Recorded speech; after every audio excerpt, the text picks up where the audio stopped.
Indian ടി-20 ടീമിന്റെ UK പര്യടനം വലിയ നിരാശയിൽ തന്നെ അവസാനിച്ചിരിക്കുകയാണ്.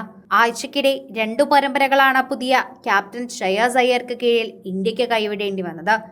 രണ്ടിലും സമ്പൂർണ്ണ തോൽവി. ഇത്രയും വലിയൊരു ദുരന്തം ലോക ചാമ്പ്യന്മാർ ഒരിക്കലും പ്രതീക്ഷിച്ചതുമില്ല. മലയാളി സൂപ്പർ താരവും ലോകകപ്പ് ഹീറോയുമായ സഞ്ജു സാംസനെ സംബന്ധിച്ചും മറക്കാൻ ആഗ്രഹിക്കുന്ന ഒരു പര്യടനം തന്നെയായിരിക്കും ഇത്. കാരണം അദ്ദേഹത്തിന് പ്രതീക്ഷിച്ചതുപോലെയുള്ള അവസരങ്ങൾ ലഭിച്ചില്ല.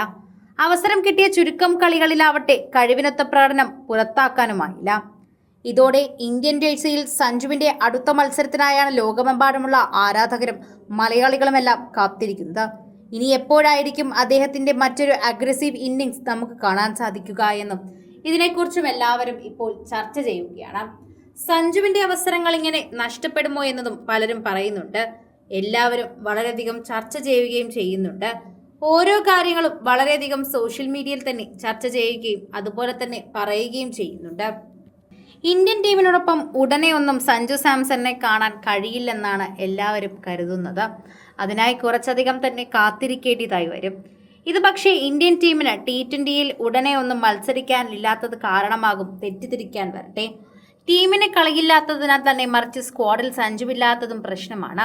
ഈ മാസം 23 മുതൽ സിംബാബ്വേയിൽ 3 ടി-20കളുടെ പരമ്പരയിൽ ഇന്ത്യ ടീം കളിക്കാനിരിക്കുകയാണ്. ശ്രേയസ് അയ്യരുടെ ക്യാപ്റ്റൻസിയിൽ സ്ക്വാഡിനെയും BCCI പ്രഖ്യാപിച്ചു കഴിഞ്ഞു.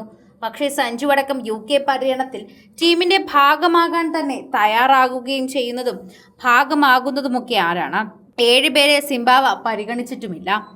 UKയിൽ ബാറ്റിംഗ് ലൈനപ്പിനെ അതേപടി നിലനിർത്തിയപ്പോൾ സ്ഥാനം കിട്ടാതെ പോയ ഏക മുൻനിര ബാറ്റർ സഞ്ജുവാണ്. അജിത് അഗാർക്കറിന് കീഴിലുള്ള സെലക്ഷൻ കമ്മിറ്റി എന്തിനാണ് ഇങ്ങനെ ഒരു കടുപ്പമേറിയ തീരുമാനമെടുത്തതെന്നും വ്യക്തമല്ല. സഞ്ജു പകരം സിംബാബ്വെ പര്യടനത്തിൽ ടീമിലേക്ക് വിളിയെത്തിയതിന് അൺക്യാപ്ഡ് കീപ്പർ ബാറ്ററായ പ്രഭ്സിമൻ സിംഗിനുമാണ്.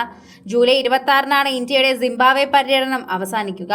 അതിനുശേഷം ഓഗസ്റ്റിൽ ഒരു ടി-20 മത്സരത്തിൽ പോലും ഇന്ത്യ കളിക്കില്ല.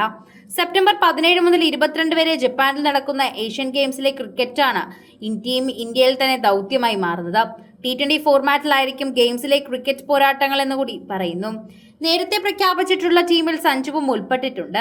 ശ്രേയസിനെ നായകനാക്കി ഏറ്റവും ശക്തമായ സ്ക്വാഡിനെയാണ് ഏഷ്യാഡിൽ തുടർച്ചയായ 2ാം സ്വർണ്ണ മെഡലിനായി ഇന്ത്യ നിയോഗിച്ചത്. അതിനായി ഇനി സഞ്ജുവിനെ ഇന്ത്യൻ ജേഴ്സിയിൽ കാണണമെങ്കിൽ ഏഷ്യൻ ഗെയിംസ് വരെ തന്നെ നമുക്ക് കാത്തിരിക്കേണ്ടതായി വരും.